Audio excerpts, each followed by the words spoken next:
lights and cameras and mirrors.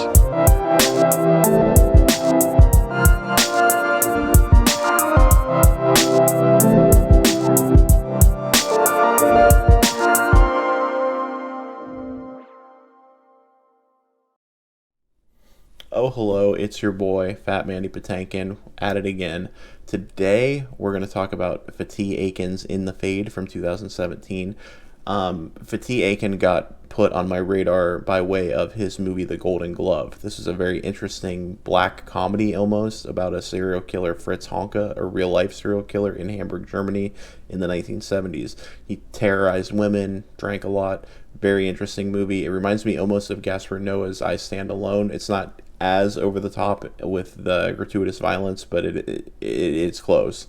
But it also, like I said, has this weird humor aspect. It's a very interesting movie just in its tone alone. The main actor is incredible too. It's a very good movie. I highly recommend it.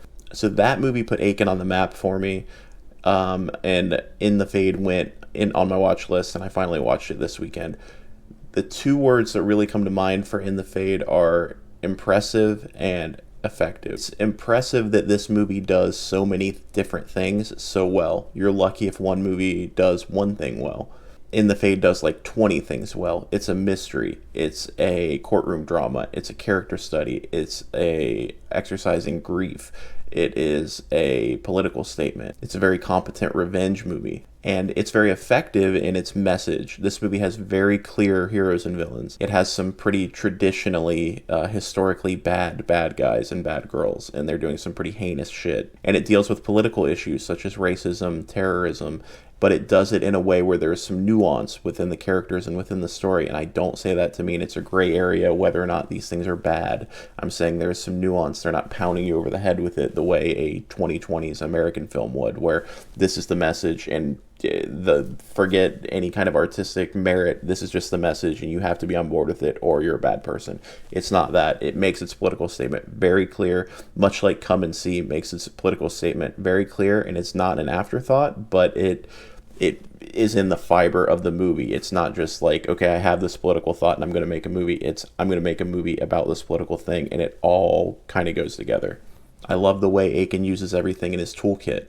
He wears his influences on his sleeve, but he is never derivative. There's shaky cam. There's Brian De Palma level of split diopter. They're very long shots like a Michael Haneke. They're very symmetrical, abstract shots like an Ulrich Seidel. This film as a whole is not a slow burn on a Michael Haneke level, but there's a very long shot towards the end that is Haneke-ish, where there's a big reveal for this film, and it's in the very far in the background, completely out of focus.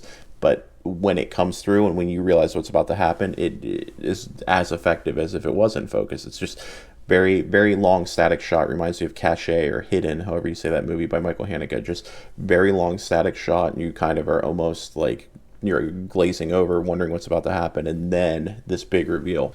Story-wise, this is a straight-up thriller. You're really only concerned with the main character getting revenge. And the lead, Diane Kruger, is very good. The character is flawed, and she's kind of navigating life through the aftermath of this tragedy, but she is still very determined. She's fragile, but strong at the same time. There's a lot of range to this performance, and she projects all of it very well. And the courtroom scenes really shine. The defense lawyer is very hateable. A lot of villains in contemporary American movies completely lack nuance, or are played by massive stars, or are literally in fucking spandex, or all of the above. This movie creates villains with very deep-seated, like, historical things that you're gonna hate.